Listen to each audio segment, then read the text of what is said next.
As a child, as a young boy, he spent most of his days exploring the countryside surrounding his home, and one day he found a large cave in the middle of the woods. He went back to his house, acquired a lantern, and after building up the courage to do so, he ventured into the cave. Miyamoto said that the sense of excitement and wonder he felt that day was something he wanted to recreate in a video game, and thus The Legend of Zelda was born.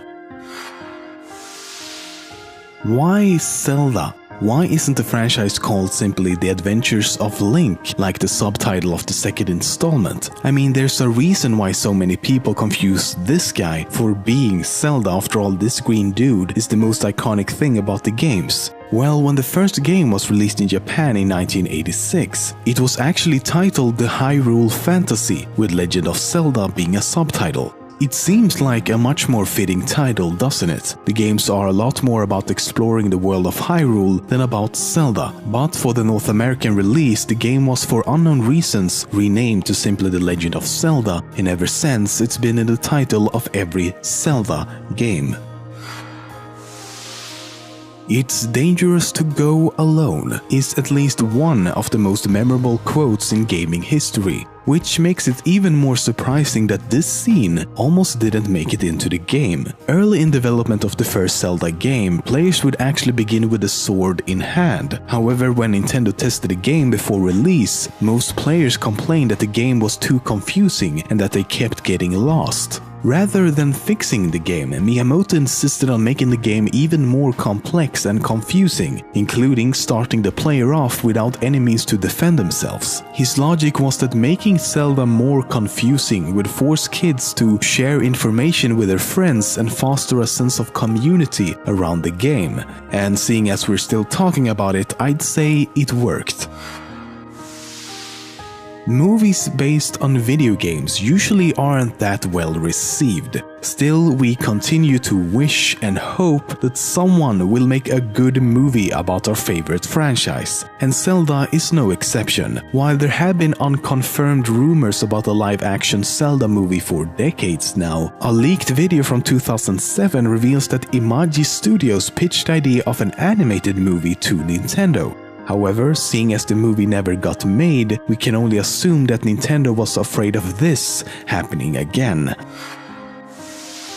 Early in development, Miyamoto planned for the first game to also take place in the future. And when I say the future, I mean a very futuristic, high-tech sci-fi type future. This is also why Link is named Link. He was supposed to serve as a link between the past and the future. Miyamoto has also stated that his green clothes and overall design were inspired by Disney's version of Peter Pan, and the similarities are awfully similar. Except for the hair color, they look almost exactly the same. Neither of them age or have any parents, and both of them have a flying magical companion with wings.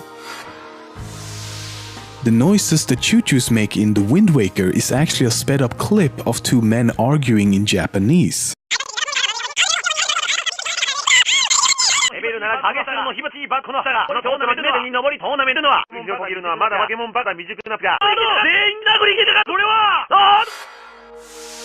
While working on Ocarina of Time, Miyamoto had the idea of making the game in a first-person perspective. The camera would only go into a third-person mode when confronting an enemy. However, director Yoshiaki Koizumi, who also designed the 3D model for Link, disliked the idea and wanted Link to be visible at all times. He, along with others, managed to convince Miyamoto of this, and thus third person was chosen instead.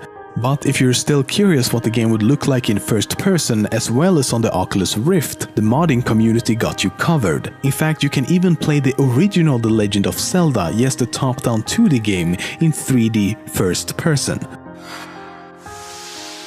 In The Legend of Zelda, the first 5 dungeons of the second quest spell out the name Zelda. On a similar note, the third dungeon in the first quest looks like this. But it's not what you think. In Japanese, this is a symbol of good fortune called manji. It's also facing the other direction compared to the Nazi symbol.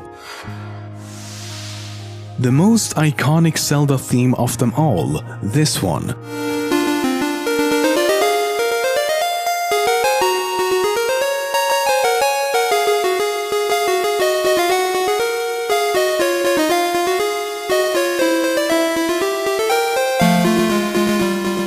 almost never happened. In the beginning, Nintendo planned on using a famous orchestral piece titled Bolero. However, at the last minute they realized that the song was still copyrighted, and thus composer Koji Kondo had to write a new theme song for the game, and he did it in one single day. For many years, in fact many decades, fans have wondered and theorized about the timeline of events in the games. Was every release just a sequel, a continuation of a larger story? Or maybe some installments were prequels, or maybe even completely separate games with little or no connection to the rest? The events in the game certainly spoke for the latter. It couldn't be one continuous story, it just didn't make any sense that way. In the meantime, Nintendo repeatedly stated that there was indeed an encompassing timeline explaining the connection between all the games, but they never revealed it. That is until 2011, when Nintendo released the book Hyrule Historia. For the first time, the story or stories behind The Legend of Zelda was explained. The reason fans had been unable to crack the code, so to speak, was because there wasn't one simple timeline. Instead, after the events in Ocarina of Time, the timeline split into 3.